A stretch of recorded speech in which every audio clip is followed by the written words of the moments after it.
कि हम किसी दल से नहीं गठबंधन करते, हम जनता से गठबंधन करेंगे, दलित, पिछड़ा, मजदूर, नौजवान लोगों से गठबंधन करेंगे, क्योंकि जनता ही हमारी जो मतदाता होती है, हम उसी से गठबंधन करेंगे। और हमें आशा और विश्वास है कि जनता जानती है कि बहन जी जो कहती नहीं है वो करती है।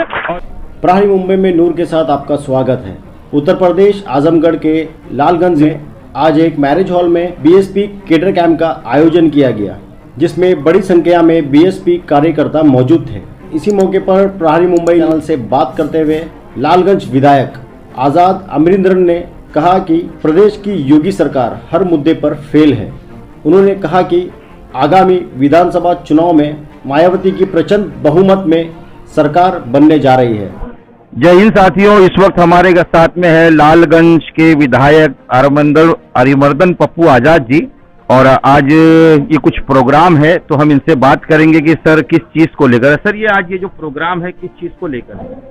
हम लोगों के नेता बहुजन समाज पार्टी की राष्ट्रीय अध्यक्ष सुश्री बहन कुमारी मायावती जी के निर्देश में पूरे उत्तर प्रदेश में सभी विधानसभाओं में बहुजन समाज पार्टी की रीतियों, नीतियों और बहन जी के जो 4 बार पूर्ण बहुमत की सरकार भी थी, उसके बारे में जो भी क्रिया बहन जी काम की थी, उसके बारे में कैडर कैंप का आयोजन हो रहा है, पूरे उत्तर प्रदेश में चल रहा है। आज हमारे उसी के तहत आज सगुन मैरिज हॉल में लालगंज में एक कैडर कैंप का आयोजन किया गया है, जिसमें मुख्य रूप से यहाँ के सांसद श्रीमती संगीता आजाद जी हैं, साथ ही यहाँ के कोऑर्डिनेटर हरिश्चंद्र गौतम जी है, विनोद चौहान जी हैं, सिकंदर कुशवाहा जी है।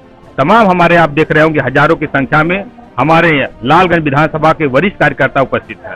अच्छा सर, एक चीज और कि जैसा अभी चुनाव का दौर आता है तो सारी पार्टियां रोड पे उतर आती है। जिस तरीके से आप देखेंगे 4.5 साल के करीब हो गया योगी जी जो है सीएम, वो कभी दौरा नहीं किए। अब जब चुनाव नजदीक आ रहा है तो अमित शाह भी जा रहे हैं उत्तर प्रदेश में, तो ऐसा क्यों?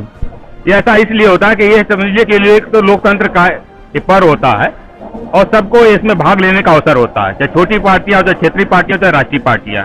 लेकिन हम जानते हैं अपनी पार्टी के बारे में कि बहुजन समाज पार्टी 365 दिन हर वक्त काम करती रहती है, हर वक्त जनता के बीच में रहती है, हर वक्त जनता की जो समस्याएं हैं, चाहे किसान आंदोलन है, जो बेरोजगारी समस्या, जो महंगाई समस्या हो, चाहे बिजली की समस्या हो, हर वक्त उठाती रहती है, चाहे सदन से लेकर के सड़क पर। किसान की बात की आपने तो बहुत अच्छा याद आया सर कि दूसरी अदरवाइज सरकारों में अगर कुछ भी गलत होता था, थोड़ा बहुत भी, तो सबसे पहले उसका इस्तीफा मांगा जाता था। लेकिन लखीमपुर खीरी में कई किसानों को शहीद कर दिया गया, ये सारी दुनिया ने देखी, लेकिन अभी तक वो मंत्री ना ही वो इस्तीफा दिया, ना ही उसकी इस्तीफे की मांग हुई। ऐसा क्यों? यह समझ लीजिए कि यह सरकार जो है लोकतंत्र विरोधी है, किसान विरोधी है, नौजवान विरोधी है। इस सरकार से हम लोग कोई आशा नहीं रखते हैं कि किसान मरे, चाहे मजदूर मरे, चाहे नौजवान मरे, कोई मरे, लेकिन इन पर कोई फर्क नहीं पड़ता है। ये सिर्फ जनता के बीच में जाएंगे, धोखा देंगे, फिर धोखा देकर आए थे, फिर धोखा देंगे। लेकिन उत्तर प्रदेश की जनता जाग चुकी है, जान चुकी है बीजेपी की सरकार के रीतियों नीतियों में आने वाला 2022 में बहुजन समाज पार्टी की राष्ट्रीय अध्यक्ष बहन कुमारी मायावती जी के नेतृत्व में उत्तर प्रदेश से पूर्ण बहुमत की सरकार बनेगी। अच्छा, जैसे बहुत सारी पार्टियां गठबंधन कर रही है, तो क्या बहुजन समाज पार्टी भी किसी से अलायंस करेगी? इसके बारे में बहन कुमारी मायावती जी जो हमारी नेता हैं, बहन हर वक्त समय समय पर प्रेस वार्ता के माध्यम से, आप लोगों के माध्यम से, प्रिंट मीडिया के माध्यम से अपनी बातें इस पर रखती है। उन्होंने स्पष्ट है कि हम किसी दल से नहीं गठबंधन करते, हम जनता से गठबंधन करेंगे, दलित, पिछड़ा, मजदूर, नौजवान लोगों से गठबंधन करेंगे, क्योंकि जनता ही हमारी जो मतदाता होती है, हम उसी से गठबंधन करेंगे। और हमें आशा और विश्वास है कि जनता जानती है कि बहन जी जो कहती नहीं है वो करती है और पूर्ण बहुमत की सरकार है। अच्छा, 2022 में क्या ये माना जाए कि 2017 से कई गुना ज्यादा बहुमत से आ पाएंगे? पूरा हम आश्वस्त है, क्योंकि हम जमीन पर काम कर रहे हैं। जिसने आप ही ने क्वेश्चन उठाया ना कि अब लोग अब आ रहा चुनाव, कुकुरमुत्ती के तरह से तमाम दल आएंगे, तमाम अपनी बातें रखने की कोशिश करेंगे, हमारे मतदाताओं को भरमाने की कोशिश करेंगे। लेकिन हमारे मतदाता, बहुजन समाज पार्टी के कार्यकर्ता कमर कस लिए हैं, हर बूथ पर तैयार है उनका जवाब देने के लिए।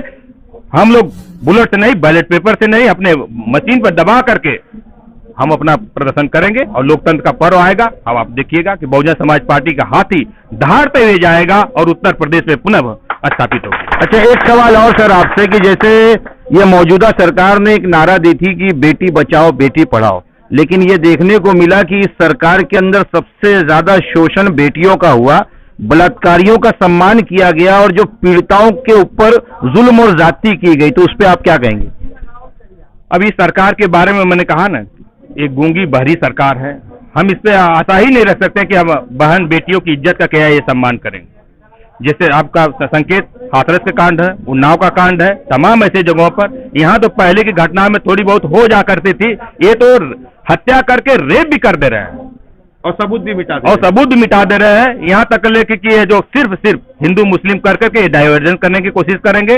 लेकिन मैं जनता से, आपके चैनल के माध्यम से अपनी जनता को, उत्तर प्रदेश की जनता से अपील भी करना चाहता हूँ कि इनके बहकावे में न आए, इनके अच्छे दिन में न आए। अच्छे दिन का नतीजा आप देख रहे होंगे, डीजल पेट्रोल सिलेंडर का दाम, बिजली का दाम, ये देख रहे हैं। जनता कमर से ऊपर महंगाई बढ़ गई है।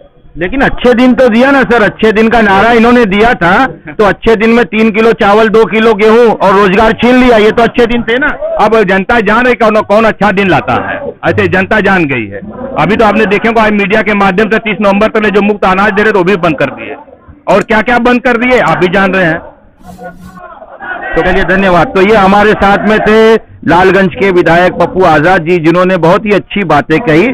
और अब देखना यह है कि 2022 के चुनाव में हाथी का रुख किस तरफ होता है। कैमरामैन अब्दुल रहीम के साथ में जाबिर शेख, प्रहारी, मुंबई से।